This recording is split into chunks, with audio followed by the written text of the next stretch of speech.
জানিয়ে দিব এই মুহূর্তে পাওয়া সর্বশেষ আন্তর্জাতিক সংবাদ। শুরুতেই শিরোনাম। ভারতের গর্বের 5টি যুদ্ধ বিমান এখন কেবল ছাই, শেহবাজ শরীফের মন্তব্য। এদিকে পাকিস্তানে ভারতের হামলার পর যা বলল চীন। জানাবো ইহুদিবাদী ইসরায়েলিদের উপস্থিতি যে কোনো দেশের জন্য অশুভ, ভারত ও পাকিস্তানের মধ্যে শান্তি প্রতিষ্ঠায় কাজ করবে ইরান বলে মন্তব্য। এবং সর্বশেষ জানাবো হুতিদের বিরুদ্ধে বড় পদক্ষেপের হুঁশিয়ারি ইসরায়েলি প্রতিরক্ষা মন্ত্রীর। এতক্ষণ শুনছিলেন সংবাদ শিরোনাম, এবারে বিস্তারিত। তবে তার আগে প্রতিদিনের আপডেট আন্তর্জাতিক সংবাদ সবার আগে পেতে ভিডিওটিতে একটি লাইক দিয়ে চ্যানেলটি সাবস্ক্রাইব করার অনুরোধ রইল। আর তার আগে জানিয়ে দিন কে কোন স্থান থেকে আমাদের সংবাদ শুনছেন অথবা দেখছেন। ভারতের গর্বের 5টি যুদ্ধ বিমান এখন কেবল ছাই। পাকিস্তানের প্রধানমন্ত্রী শাহবাজ শরীফ বলেছে, ভারতের গর্বের 5টি যুদ্ধ বিমান এখন কেবল ছাই আর ধ্বংসস্তূপে পরিণত হয়েছে। একই সঙ্গে মাত্র কয়েক ঘন্টার মধ্যেই শত্রুকে অসহায় নতজানু অবস্থায় নিয়ে আসা হয়েছে বলে জানিয়েছেন তিনি। জাতির উদ্দেশ্যে দেওয়া এক ভাষণে তিনি এ মন্তব্য করেন। সংবাদ মাধ্যমটি বলেছে, পাকিস্তানি সেনাবাহিনী মাত্র কয়েক ঘন্টার মধ্যে শত্রুকে নতজানু করতে সক্ষম হয়েছে বলে প্রধানমন্ত্রী শাহবাজ শরীফ জানিয়েছেন। তিনি বলেন, আল্লাহর কৃপায় আমাদের ফাইটার জেটগুলো আকাশে এমন ঝড় তুলেছিল যে শত্রুরা ভয়ে চিৎকার করেছে। ভারতের গর্বের 5টি যুদ্ধ বিমান এখন ছাই আর ধ্বংসস্তূপে পরিণত হয়েছে। প্রধানমন্ত্রী শাহবাজ শরীফ আরো বলেন, ভারতকে তাদের বিমান হামলার জন্য ফল ভোগ করতেই হবে। ওরা হয়তো ভেবেছিল আমরা পিছিয়ে যাব, কিন্তু ভুলে গেছে যে আমরা সাহসী জাতি। তিনি জানান, পাকিস্তান বিমান বাহিনীর যুদ্ধ বিমানগুলো ভারতের বাহিনীকে এমন আঘাত দিয়েছে যা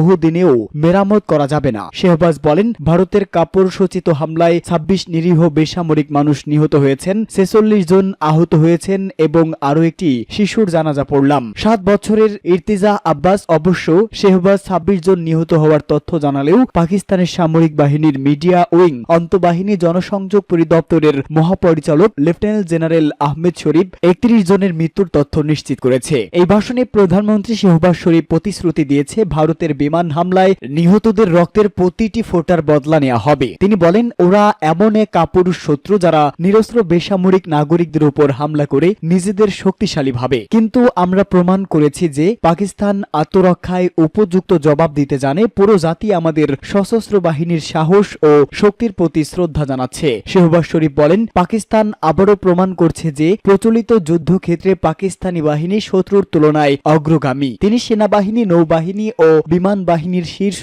কর্মকর্তাদের প্রতি শ্রদ্ধা জানিয়ে বলেন, পুরো জাতি আপনাদের নিয়ে গর্বিত।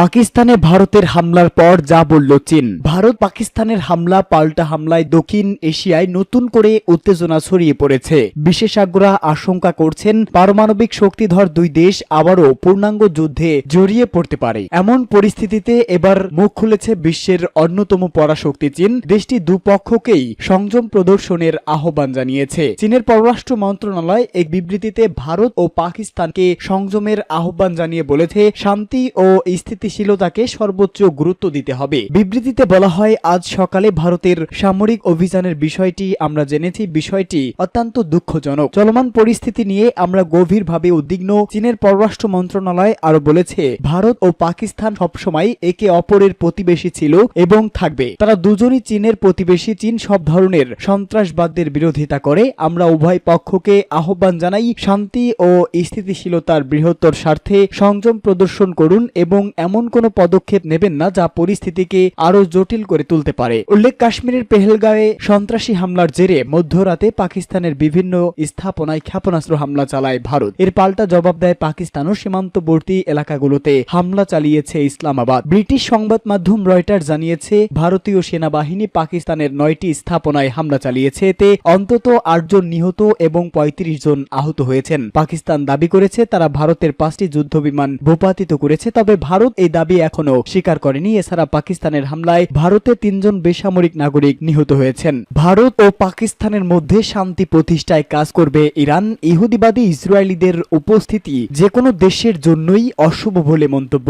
ইরানের পররাষ্ট্র মন্ত্রণালয়ের মুখপাত্র বলেছে, মার্কিন আলোচনাকারী দলের আনুষ্ঠানিক অবস্থান আমাদের কাছে গুরুত্বপূর্ণ এবং যুক্তিসঙ্গত অবস্থান গ্রহণের জন্য নিজেদের নিজেদের মধ্যে এই সংহতি তৈরি করা তাদের উপর নির্ভর করে। এক সংবাদ সম্মেলনে ইরানের পররাষ্ট্র মন্ত্রণালয়ের মুখপাত্র ইসমাইল বাকাই ইসলামী প্রজাতন্ত্র ইরানের পররাষ্ট্রমন্ত্রী সৈয়দ আব্বাস আরাকচি পাকিস্তান সফরের কথা উল্লেখ করে তিনি বলেন, পাকিস্তানের সাথে ইরানের ঘনিষ্ঠ সম্পর্ক রয়েছে এবং প্রতিবেশী দেশগুলোর সাথে ইরানের ক্রমাগত এবং ঘনিষ্ঠ পরামর্শের কাঠামোর মধ্যেই ইরানের পররাষ্ট্রমন্ত্রী পাকিস্তান সফর। বাকাই বলেন, আঞ্চলিক বিষয়গুলি বিশেষ করে অধিকৃত ফিলিস্তিন, লেবানন, সিরিয়া এবং পশ্চিম এশিয়ায় আমরা যে সমস্যাগুলোর মুখোমুখি হচ্ছি সেগুলো নিয়ে আরাকচি তার প্রতিপক্ষের সাথে আলোচনা করেছেন। তিনি পাকিস্তানের প্রধানমন্ত্রী এবং প্রেসিডেন্টের সাথেও বৈঠক করেছেন। ইরানের পররাষ্ট্র মন্ত্রণালয়ের মুখপাত্র আরাকচি ভারত সফরের কথা উল্লেখ করে আরো বলেন, জয়েন্ট ইকোনমিক কমিশনের বৈঠকে অংশগ্রহণের জন্য আরাকচি ভারত সফরের পরিকল্পনায় রয়েছে